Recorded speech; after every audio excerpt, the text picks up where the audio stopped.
तो साथियों, BT act में 1949 को बनाया गया है।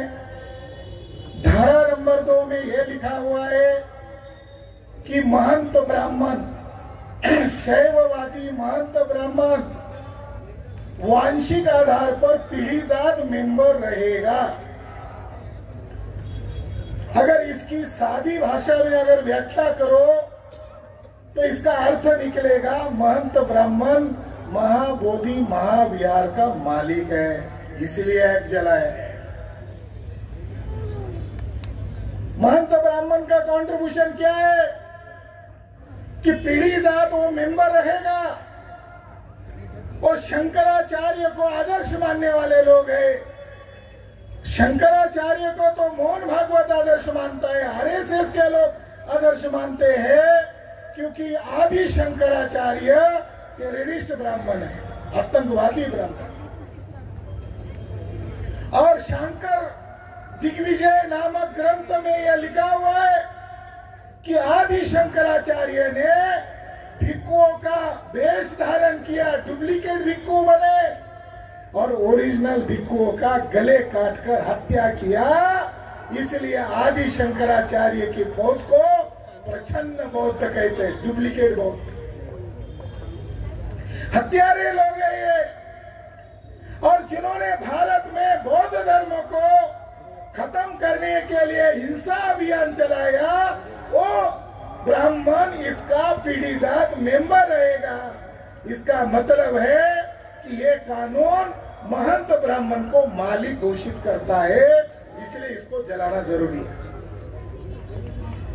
धारा नंबर 10 में लिखा है ड्यूटीज ऑफ बीटीएमसी। बोध गया टेम्पल मैनेजमेंट कमेटी का कार्य क्या रहेगा, उसमें स्पष्ट लिखा हुआ है कि पूजा अर्चना करना और पिंडदान का समुचित निष्पादन करना ये समिति का कार्य रहेगा। पिंडदान काय के लिए कर रहे हो? मरने के बाद। वो जगह मरने की जगह है या मुक्त होने की जगह है? वो तो बोधि ज्ञान है। कितना घृणा का चाहिए।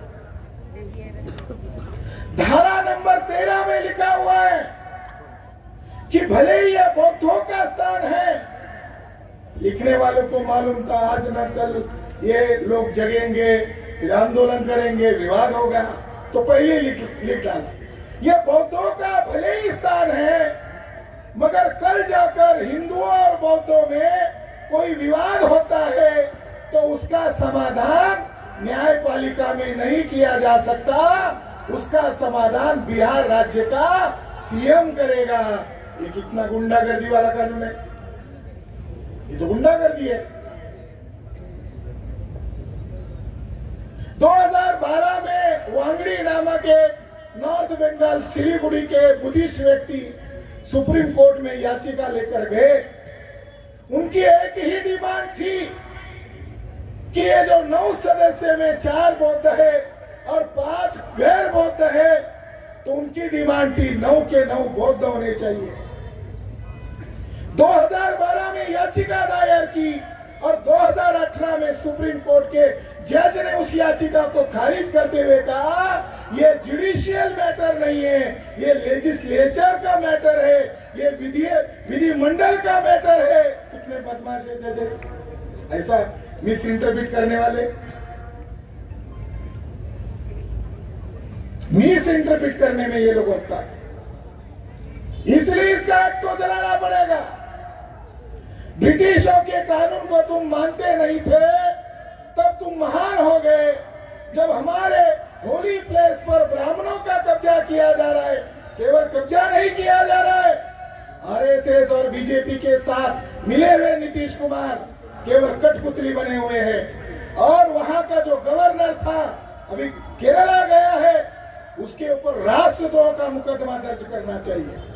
जो वहां का गवर्नर था अभी भी जिंदा है, जिसका नाम आर्लेकर है, गोवा का चित्पावन ब्राह्मण है, ओरिजिनल आरएसएस का वर्कर है, उसको गोवा राज्य का गवर्नर बनाया। और उसने इंद्रेश कुमार की मौजूदगी में ये कहा ये बहुत गया बुद्ध स्थली नहीं है, ये शिव मंदिर है। जो ब्राह्मण चुपके से इसका गलत प्रचार कर रहे थे, आज गवर्नर की ये हैसियत कहां से आ गई? इंद्रेश कुमार कौन है? इंद्रेश कुमार आतंकवादी ब्राह्मण है। मोहन भागवत के बाद सेकंड है। 22 जगह पर बम ब्लास्ट के उसके ऊपर आरोप है। अजमेर शरीफ बम ब्लास्ट में आरएसएस के 3 लोगों को आजीवन कारावास घोषित किया गया है। इस आधार पर हम ये कह सकते हैं आरएसएस कोई देशभक्तों का संगठन नहीं है, आरएसएस आतंकवादी ब्राह्मणों का संगठन है। अजमेर शरीफ बम ब्लास्ट का फैसला कह रहा है। और इसी इंद्रेश कुमार को आगे करते हुए मोहन भागवत ने एक डुप्लीकेट संगठन बनाया, भारतीय बौद्ध संघ, आरएसएस का। उसका मार्गदर्शक इंद्रेश कुमार वहां कुंभ मेला में चेयर पर बैठा हुआ है। कई किराए से लाए होंगे भिक्खु, या उन्हीं के लोग भिक्खु के पोशाक में होंगे, फूल डाल रहे। देखो हमारे आदरणीय भिक्खु ऐसा कर रहे। इंद्रेश कुमार गुजरात का कार्यकर्ता है, उसको भिक्खु बनाया। और भिक्खु बनाकर क्या उसने प्रचार किया? उसका नाम रखा डुप्लीकेट नाम, संघ प्रिय राहुल।